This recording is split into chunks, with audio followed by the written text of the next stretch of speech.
ଆପଣମାନେ ସମସ୍ତେ ଜାଣିଛନ୍ତି ଅପେରା ସୂର୍ଯ୍ୟ ମନ୍ଦିର ଆମର କର୍ଣ୍ଣାଟକ ବାଙ୍ଗାଲୋର ଯାଇଥିଲା ନାଟକ ପରିବେଷଣ କରିବା ପାଇଁ। ଆମର ବାଙ୍ଗାଲୋରରେ ଥିବା ଜଗନ୍ନାଥ ଟ୍ରଷ୍ଟ ତରଫରୁ ଅପେରା ସୂର୍ଯ୍ୟ ମନ୍ଦିରକୁ ଡକାଯାଇଥିଲା ନାଟକ ପରିବେଷଣ କରିବା ପାଇଁ।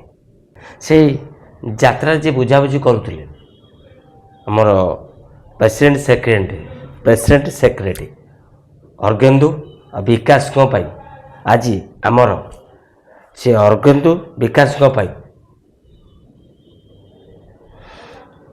ଆପଣମାନେ ସମସ୍ତେ ଜାଣିଛନ୍ତି ଆପଣମାନେ ସମସ୍ତେ ଜାଣିଛନ୍ତି ଆମର ଅପେରା ସୂର୍ଯ୍ୟ ମନ୍ଦିର କର୍ଣ୍ଣାଟକ ବାଙ୍ଗାଲୋର ଯାଇଥିଲା ନାଟକ ପରିବେଷଣ କରିବା ପାଇଁ।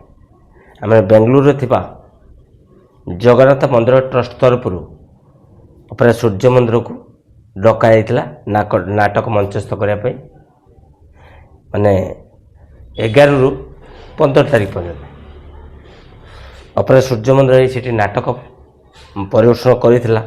କିନ୍ତୁ ସେଠି ମ୍ୟାନେଜମେଣ୍ଟର ଅବହେଳା ପାଇଁ ସେଠି ଆମେ ବାଙ୍ଗାଲୋର ଥିବା ଭାଇମାନେ ଯେଉଁ ଆଇଥିଲେ ନାଚ ଦେଖିବା ପାଇଁ କର୍ଣ୍ଣାଟକ ପୋଲିସଙ୍କ ଠାରୁ ମାଡ଼ ଖାଇଛନ୍ତି ଷ୍ଟେଜ୍ ଉପରେ। ଟିକେ ଝଲକ ଦେଖନ୍ତୁ।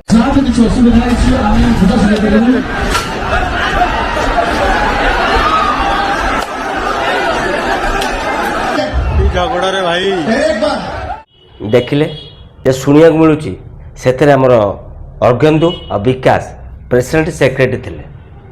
ଏଇମାନଙ୍କ ଭୁଲ ବୁଝାମଣା ପାଇଁ ସେଠି ମାନେ ଯାତ୍ରା କମିଟି ଆଉ ଆମ ଓଡ଼ିଆ ଭାଇମାନେ ଯେଉଁ ଆଇଥିଲେ ପବ୍ଲିକ୍ ଦେଖିବା ପାଇଁ ଅପେରା ସୂର୍ଯ୍ୟ ମନ୍ଦିର ନାଟକ, ସେଇମାନଙ୍କ ଭିତରେ ପାଟିମୁଣ୍ଡ ହୋଇଥିଲା।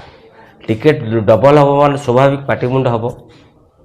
ଏଇ ଅର୍ଗେନ୍ଦୁ ଆଉ ବିକାଶଙ୍କ ପାଇଁ ଆଜି ଆମ ଓଡ଼ିଆ ଭାଇମାନେ କର୍ଣ୍ଣାଟକ ପୋଲିସଙ୍କ ଠାରୁ ମାଡ଼ ଖାଇଛନ୍ତି। ଏଇଟା କ'ଣ ଠିକ୍ କଥା? ଯଦି ସମ୍ଭାଳି ନପାରିବ, ଯଦି ମ୍ୟାନେଜମେଣ୍ଟ ଠିକ୍ ନ କରିପାରିବ, ତାହେଲେ ସେମିତି ଜାଗାକୁ ଯାତ୍ରାପାର୍ଟି କ'ଣ ପାଇଁ ଇନଭାଇଟ୍ କରାଯାଉଛି? ମୁଁ ଠିକ୍ କହିଲି କି ଭୁଲ? ଯେଉଁମାନେ ଭିଡ଼ିଓ ଦେଖୁଛନ୍ତି ନିହାତି ମତ ରଖିବେ। ଆଉ ଟିକେ ସେ ଭିଡ଼ିଓଟା ଆପଣମାନଙ୍କୁ ଦେଖାଉଛି, ଟିକେ ଦେଖନ୍ତୁ।